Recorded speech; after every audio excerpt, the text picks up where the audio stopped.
Paranorman.com, and today I'm talking about Paranorman.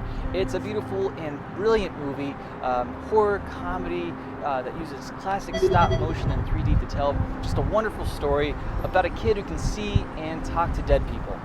In a way, the main storyline resembles The Sixth Sense, as our misunderstood hero is ridiculed by his friends and family for his odd behavior. He's constantly talking to himself and claiming that he can interact with his dead relatives. His parents think he's nuts. His classmates think he's a dweeb. The only person who understands his unique gift is his crazy estranged uncle, who seems to be driven mad, having the same unique talent of communicating with the dead as Norman. The uncle informs Norman that a curse is about to be visited upon their town involving angry spirits, and the pint-sized outcast is the only one who can stop it. On the exterior, this movie looks like a simple kid flick, with some silly ghosts and some cute zombie humor, but there's so much more to it. The world that we're introduced to is lush, full of small details in every frame. The animation is top-notch, with the metal and plastic puppets interacting with their surroundings in a way that gives each frame a deep, rich texture. If you have a chance, I would highly recommend seeing this in 3D, as the ghost effects and the puppetry provide your eyes with such wonderful visionary treats.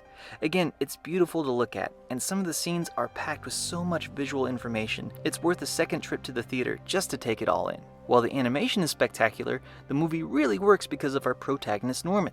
If you don't root for this zombie-loving kid, you have no heart. Every relationship he establishes with the supporting characters contains so much genuine emotion and humanity. Whether it's with his new overweight best friend, or his supportive grandma, or the colonial zombies who invade the town, the filmmakers add a bit of complexity to the relationships, which in turn leads to surprises, revelations, and true drama. There are more than a few moments when you want to run up to the screen and give these characters a big hug or shed a tear with them. All of the characters may be made out of plastic and metal, but you feel for them, just as if they were made out of flesh and bone.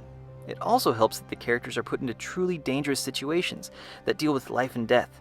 In this respect, it reminds me of those monster films from the 80s, like Cujo or The Monster Squad, where the kids are put in the same peril as the adults. There is a constant air of danger and adventure that follows them through the film. This seems like such a rarity nowadays for movies aimed at kids. So few animated films truly have the guts to discuss weighty themes like the afterlife, the cycle of bullying, or the loss of a loved one. Instead of merely being given lip service or being hinted at, Paranorman takes these issues head on, while at no time trying to insult the intelligence of the adults or the kids in the audience. While the movie is marketed towards kids, horror fans who grew up in the late 70s and 80s will dig the references. Listen for repeated John Carpenter-esque music cues. I love Norman's collection of zombie action figures and posters. The old console TV he watches his late-night creature features on gave me flashbacks to the one in my basement as a kid. There is so much here for horror fans of all ages to enjoy. I absolutely adore Paranorman, and I can't wait to see it again. But those are just my thoughts. You can leave your comments below and keep checking back in with AintItCool.com for more news and reviews. I'm John Airy.